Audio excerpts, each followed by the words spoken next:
Pupa ஸ்டேஜில் இருக்கிற வண்ணத்து பூச்சி தன்னுடைய கூட்டில் இருந்து வெளியே வர முயற்சித்ததை விமல் பார்த்தான். அது முட்டி மோதி தன்னுடைய கூட்டை உடச்சிக்கிட்டு இருந்துச்சு. கூட்டில் ஒரே ஒரு சிறு துவாரம் ஏற்பட்டுச்சு.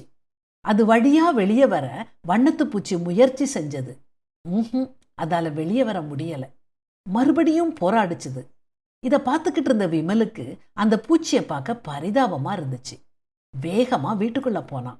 ஒரு கத்திரிக்கோலை எடுத்துட்டு போன வேகத்துல திரும்பி வந்தான்.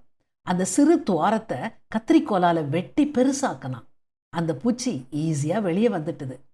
ஆனா அதோட இறக்கைகள் சுருங்கி இருந்துச்சு. ஏன், என்னாச்சு? விமலுக்கு கடவுளுடைய படைப்பின் ரகசியம் தெரியல.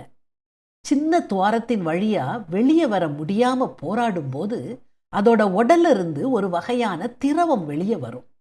அது இறக்கைகளுக்குள்ள போய் இறக்கைகளை பலப்படுத்தும். அந்த பூச்சி போராட ஆரம்பிக்கிறதுக்குள்ள விமல் அதோட கூட்டை வெட்டி அதை வெளியே வர விட்டுட்டான். அதனால திரவம் சுரக்கல. இறக்கைகளும் பலமிழந்து சுருங்கிட்டுது. இரக்கம்னு நினைச்சு விமல் செஞ்ச கத்தரிக்கோல் துண்டிப்பு கொடூரமானது. அது அந்த வண்ணத்து பூச்சியை நிரந்தரமா முடமாக்கிட்டது. நம்முடைய வாழ்க்கையிலையும் பாவத்துக்கு எதிரான போராட்டம் தேவை. அதை தவிர்த்தோம்னா நம்முடைய வாழ்க்கை முடங்கி போயிடும். பரிசுத்த வேதாகமம் இதை ரொம்ப தெளிவா சொல்லுது. எந்த சிக்ஷையும் தற்காலத்தில் சந்தோஷமாய் காணாமல் துக்கமாய் காணும்.